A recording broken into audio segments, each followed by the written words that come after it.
I love a performance like Michael Clarke Duncan in a movie like The Green Mile, but if someone asked me like what is my favorite Clarke Duncan performance, what's the one I think about the most, what's the one that I watch the most, it's Armageddon. And like he has so many funny lines, like even him just saying like thank you Jesus, thank you Lord, thank you, thank you, thank you, like any moment that he just glistens on screen. I mean, I will miss him. God rest in peace, Michael Clarke Duncan. But I think he's so funny in this movie. One of the best. He's one of the best. I think that the weird thing that this turned out to have been like his first major movie, and that his first like couple days on set, he was like not getting his shit together and was like not giving a good performance, and kind of had to be like taken to the side and have them being like, look, man, like we literally mean it when we say be yourself. Like you're the most like charismatic and charming guy, and you're worrying about it too much, and just go be that guy over there in front of the camera, and the rest will do its work, and you'll find your way into more sophisticated quote unquote levels of acting as you get used to it. Oh, that's so cute. I didn't know that. He's and that's so good great. in this movie. And that's He's like so awesome. Good. That's, Michael Bay might be a madman, but that is a level of directing where it's like the guy isn't working, and instead of just giving him shit, it's like, I'm going to talk to him and we're going to figure it out. It's your first movie, man. I know this takes a minute. Oh, that's beautiful. That's beautiful. I love every moment he's on screen, and I think the moment that Michael Clarke Duncan removes his gown and like strips down is like is in a weird way still like one of the sexiest images in film history to me. He just he's an Adonis. He is so sexy in those underwear. He wears super hot. It is no question. Yeah. He's sexy. For me, I will always know him from The Whole Nine Yards. That's a great one. Which he's also in with Bruce Willis. There's a couple of like odd, like, oh, these people ended up working together in this other circumstance in this movie, and one of those like Billy is Bob Thornton, Bandits with Bruce Willis. Yeah. Oh, right. Definitely. Or Steve Buscemi and Peter Stormare. And Steve Buscemi in every one of these fucking everyone in this probably. movie, yeah. But like, but MCD is so fucking funny in The Whole Nine Yards, and yeah, he is. Oh my gosh, Frankie Figs, and I really love The Whole Nine Yards, and he's so fucking funny in that movie. I need to go back and watch that movie. It's been years, but it's always been. Yeah, one of those great dark comedies whenever I return back to it. And then, of course, he was nominated for Best Supporting Actor in The Green Mile, which I mean, I know now, like, if you look back on that role, it seems like a little bit of an insensitive, like, role. But I don't know, like, as a performance, a lot of people in that movie just put in a really good performance, and I just think there's something really beautiful about The Green Mile. I don't know. I kind of like The Green Mile, but I haven't gone back to that movie in years, and I know that on some level, the role that Michael Clarke Duncan is playing is a little bit of a stereotype, correct? Like it's a little bit of like a in the sense of like I'd love. If I may, I'd love to refer you and the audience to a sketch from a comedy troupe called Astronomy Club. They have a season of sketch comedy on Netflix, and it is a group of like 6 or 7 actors, really fucking hilarious comedy troupe, and most of them are Black or Latinx or, I think there's like one white person. And they do a sketch about a support group for quote unquote magical Negro characters from movies. And it's like the guy from The Green Mile, and it's Bagger Vance, and it's Morgan Freeman from Driving Miss Daisy, and it's kind of these them running through these stereotypes and examining it in a really fucking funny way, like a really astute, and it like brings, I truly mean like refer this to people because it talks about a film trope and a film stereotype in a fucking cutting, hilarious way, as if it's like an Alcoholics Anonymous like support group, but they're all magical Negroes from different movies.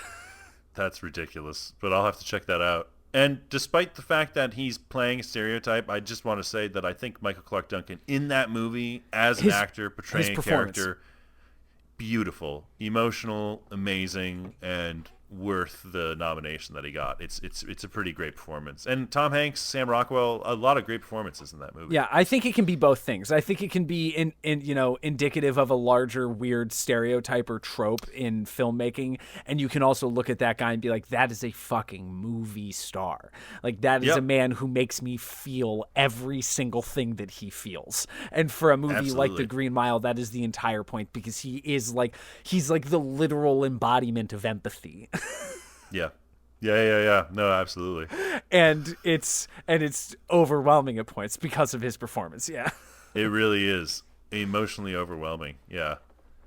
And then he spent the next couple of years really, I mean, being in roles that I would call memorable, but in movies that were not good. Like I think he's actually pretty fucking memorable in the Planet of the Apes movie. Like he shines right through that makeup. He shines right through that makeup. He shines. And yeah.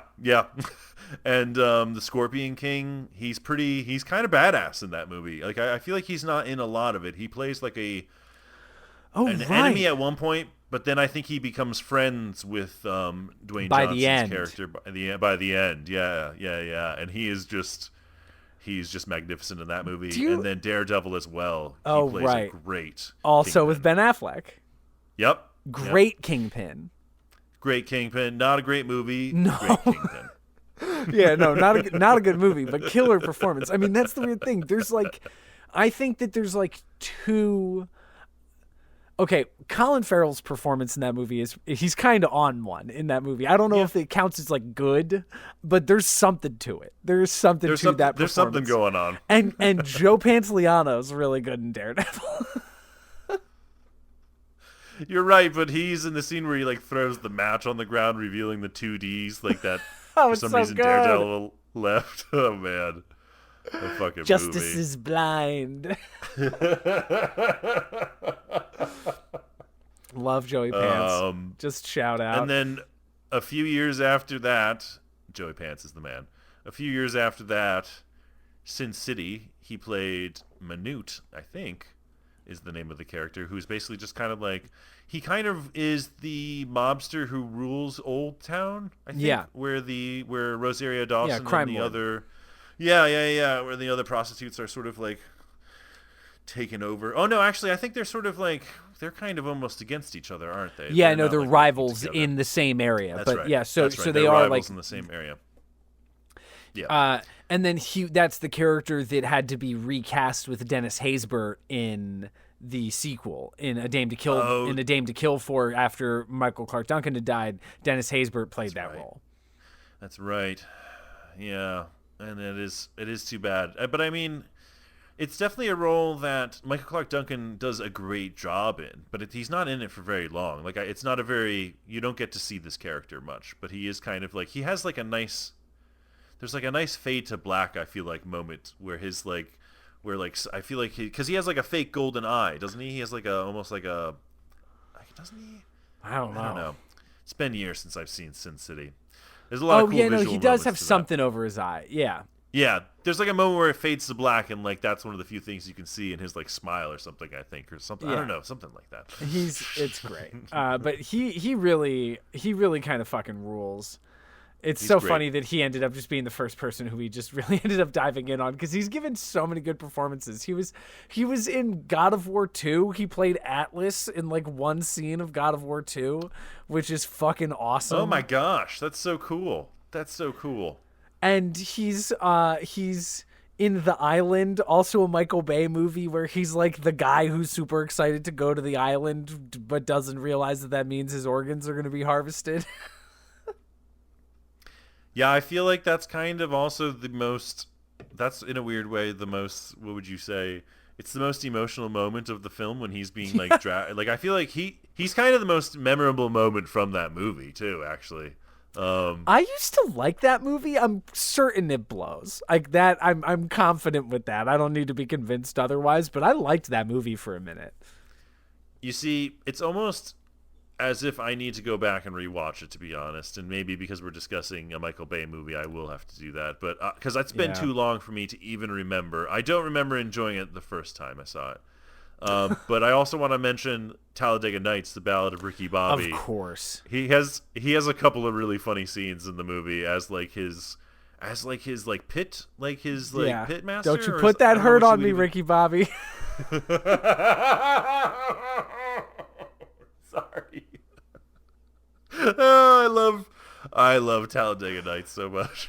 That was a movie. That was a movie that probably the first 2 or 3 times I saw that movie, I did not fucking like it. Oh man, I think I've always liked Talladega Nights. I have so come around on that movie. I've seen it so many times at this point. I love it so much.